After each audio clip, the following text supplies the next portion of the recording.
Hey, what's going on, guys? Welcome to the channel. We have some breaking news. Former middleweight champion Israel Adesanya was in court today in New Zealand where he pleaded guilty to drinking and driving.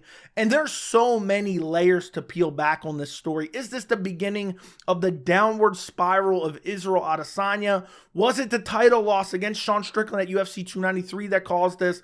We're also going to discuss the MMA media, which are Dana White shills, UFC shills, which are going to be acting morally superior over this, which are going to be clutching their pearls and grandstanding about this issue, but they're not actually going to advocate for anything or ask Dana White any hard questions regarding this topic. And I'm actually going to advocate for something to happen in this video that I think nobody in MMA media will actually say for fear of backlash.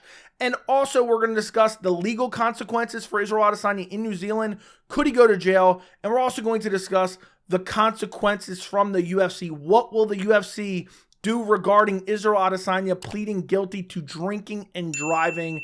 And I believe I can predict that within a 99% certainty. So we're going to discuss that later in the video. So what actually happened on August 19th, 2023? Israel Adesanya was found to be drinking and driving. The legal limit in New Zealand is 50 milligrams per 100 milliliters of blood. Israel Adesanya was tested and he was found to have 87 milligrams per 100 milliliters of blood. So he's clear as day, under the influence, behind the wheel of a car. And I don't know if he's necessarily arrested on the scene or they have someone pick him up and they write him a summons, but that doesn't matter. Either way, he shows up in court today and he pleads guilty to this, and he will not be sentenced for the crime until early 2024, but we'll get to that later in the video. My initial reaction to this news is, what are you doing? You have all the money in the world. I'll never understand these guys who have millions of dollars. And I really don't justify it in any realm, shape, or form, regardless of how much money you have. But these people that are literally millionaires or billionaires going out there, and I know Adesanya is not a billionaire, but I'm just saying, you see these people with absorbent amounts of money getting in trouble for such dumb stuff that could have easily been avoided. And that was really my first thought. It was like, what an absolute idiot. Why are you out there drinking and driving?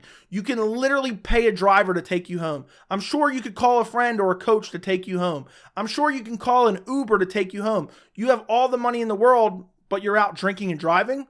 It's just disgusting behavior. It's disturbing behavior.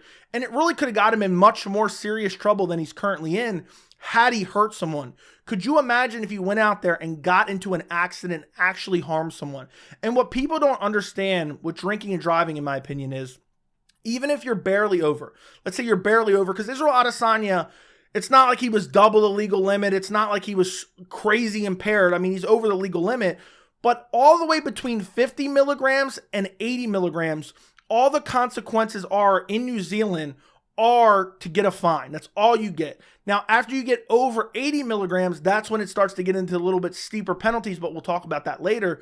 But it doesn't matter, because if you're out there drinking and driving, even if someone else was to cause an accident, and let's say they end up dying, and then they test your blood and you're drunk, you can get in trouble for that, because maybe you could have had a better reaction time. Maybe you could have avoided the accident, even though it wasn't your fault, if you weren't drinking. So I just don't understand this type of behavior that could literally result in you serving prison time for years. If you hurt someone, if you go out of your way to drink and drive, and an accident happens with you, you can go to jail for a long, long time because you were under the influence behind the wheel. And I just don't get, when you're in the lead up to a title fight, which we're going to get to in a second, you're out there, you have plenty of money, you have plenty of friends, plenty of coaches, and you're out there drinking and driving. You go to dinner. Supposedly Israel Adesanya went to dinner, he had a few drinks, he left, he drove home, and he was pulled over, and that's where he was found to be drinking and driving. My guess, if I had to speculate, my guess is Israel Adesanya didn't realize that he was over the legal limit, because he wasn't extremely over the legal limit. He was just kind of a little bit over the legal limit, but that's not an excuse. He knew he drank at dinner, and he went and drove anyway, instead of calling an Uber, calling a taxi, getting a ride from a friend. He could have easily done that. So it's just horrible decision making. And then you add to the layer that this was before his title fight. A lot of people, I've seen people already speculating, Sean Strickland caused the downfall of Israel Adesanya. He's out drinking and driving now. This happened on August 19th, roughly 3 weeks prior to UFC 293. So people acting like, oh, he lost the title and now he's in some deep depression, or Sean Strickland caused this, by any means, it's just factually inaccurate, because this happened 3 weeks prior to the title fight, which tells me a theory that I've already had. Israel Adesanya wasn't taking Sean Strickland seriously. If he was taking him seriously, you're not out drinking and driving 3 weeks before your title fight. That is horrible behavior. That is stupid behavior. And maybe I'm wrong, but do you think he's out drinking and driving 3 weeks before a title fight with Dricus du Plessis? I don't think so. So that truly shows me that Israel Adesanya, in his mind, he was thinking, I got this fight in the bag. This is an easy matchup against Sean Strickland.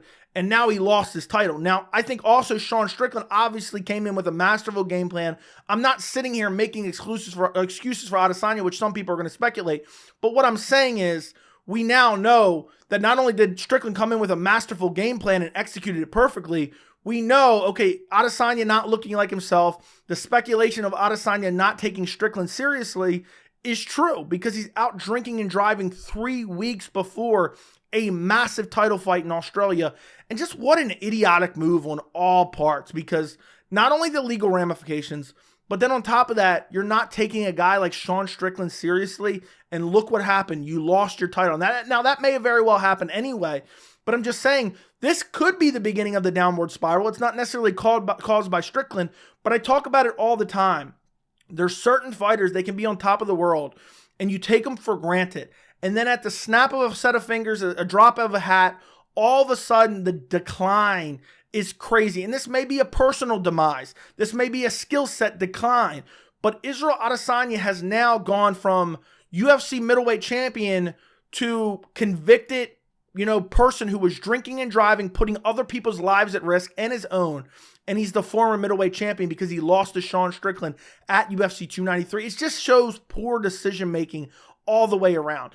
But I really do believe the MMA media is going to be clutching their pearls about this. They're going to be morally grandstanding and acting like, oh, this is the most abhorrent thing they've ever seen. And I do think this is disgusting of what Israel Adesanya did, because he put his life at risk, but he put other people's lives at risk. And maybe that's being a little bit overdramatic, but what annoys me about the MMA media is they're not going to ask the UFC any tough questions. They're not going to advocate for any punishments from the UFC to Israel Adesanya, because they're worried about backlash from Dana White and the UFC. But not only that, they don't want to see Israel Adesanya punished.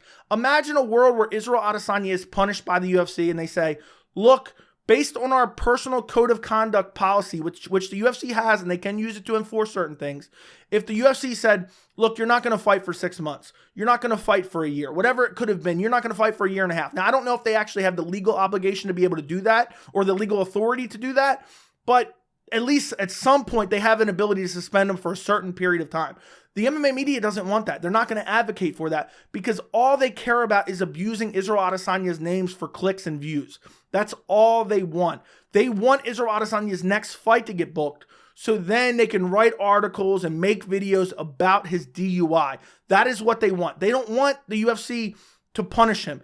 And what annoys me about this is, and the reason I'm even calling this out is because they act like they want something to be done. They act like they care about this terrible behavior, but they don't actually care about the terrible behavior. They just want something to write about so they can generate clicks and views. That is it. They don't want the UFC to do anything about it. Now, me personally, if you get behind the wheel of a vehicle and you are intoxicated in any respect, I don't care if it's twice the legal limit or barely over or anything possible, I believe you're a disgusting human being, and I understand he could have just made a mistake. He could have thought, I'm perfectly fine. I don't feel drunk at all, and maybe he wasn't even driving recklessly. He just happened to get pulled over. They ended up testing him. But there had to be a reason that particular officer thought, okay, maybe I should test him. And maybe they pulled him over and they smelled alcohol in his breath, and that's why they tested him. And maybe he wasn't actually a threat, but I don't care. If you're drinking and driving, you deserve to be punished for such. And I truly believe it was up to me. And I know a lot of fans, even that hate Israel Adesanya, aren't going to agree with this. I think the UFC should punish him. And I don't know exactly what the punishment should be. I just kind of started to think about this over the past hour or so when I saw the news. But I think there should be like a 6 to 9 month, maybe even a year suspension of Israel Adesanya. But I think fans, even the fans that hate Israel Adesanya, aren't going to want to see that happen because they want somebody to hate. The media wants somebody to write articles about and make videos about and get clicks on.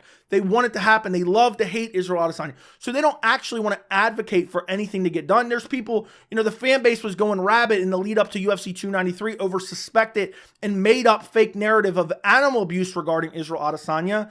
But they weren't advocating for him to be pulled from the fight. They weren't advocating for him to be stripped of the belt. They weren't advocating for any of that. The only reason they did it was because they wanted to get the clicks. They wanted to get the views.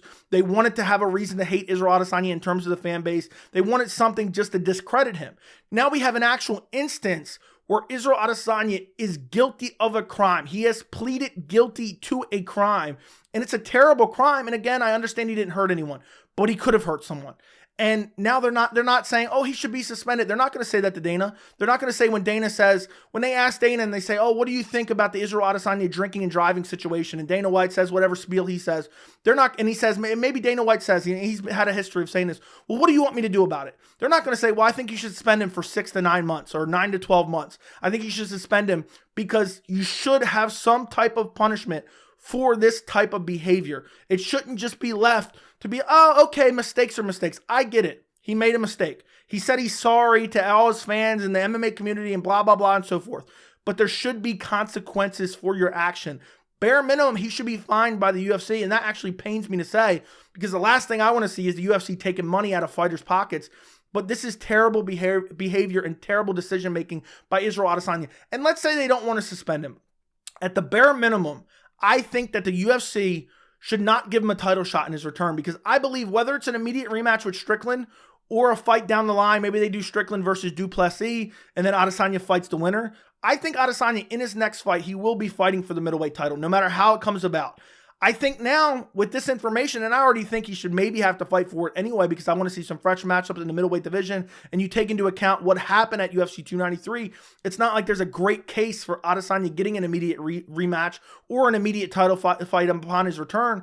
But I think they should say, you know what, we were going to give you it because you're a star and because maybe you had an off night, but now with this type of behavior, we're going to make you have to earn it. You have to fight at least one time and earn a title shot. I would at least want that at the bare minimum. But again, we're just going to have a group of the MMA media. We're going to have groups of fans and part of the MMA community, a large portion of the MMA community saying, oh, what a scumbag, what a horrible person. But they're not going to advocate for any actual consequences for Israel Adesanya. And again, I understand it's not the worst thing in the world. And I do think some people are going to over-exaggerate it for whatever reason, whatever motive they may have because, they dislike Israel Adesanya or whatever it may be just for clicks or views from the media acting like it's worse than it actually is. But at the end of the day, we have to look at it for what it actually is. He put other people in harm's way. And I'm not clutching my pearls over this by any means. I'm not so deeply offended that he went out drinking and driving, but I just think it's horrible behavior. And I don't understand. And in my opinion, not to get on another topic, and maybe this is political, I don't know, people call everything political nowadays. I think laws should be stricter. In my opinion, if you're drinking and driving, I understand there's certain limits and maybe you didn't realize it and there's certain, there should be certain guidelines, but I think there should be harsher penalties worldwide for drinking and driving because there's a lot of people that don't get to go home and see their families because someone got behind the wheel of a vehicle intoxicated, and it's disgusting behavior. So I almost wish there was going to be stiffer legal penalties for Israel Adesanya because right now, if you look at the maximum sentence for Israel Adesanya after he pleaded guilty, he's not being sentenced until January. The maximum penalty is 3 months in jail and a $4,500 fine. 3 months in jail and a $4,500 fine. He's going to pay a fine. He's not going to go to jail at all. And that's going to be the end of it. That is what's going to happen. He is not going to jail. No way, shape, or form. Mark my words. If you're below 80 milligrams, which Adesanya was at 87 milligrams, if you're below 80, you were literally just given a fine. And we might have never even heard about this if he's 0.7 lower. And, I understand that that's not an excuse by any means, but this is how lax the laws are, even in New Zealand, and I think actually they're stricter than the United States. I think in the United States, it's like 0.8 blood alcohol content to even be charged with drunk driving. So In my opinion, I think there should be stricter laws on this, but I also think the UFC as a company should punish someone like Israel Adesanya. And again, we can figure out what that punishment should be, but I think there should be some type of punishment for this type of behavior. But ultimately, what is the UFC going to do about it?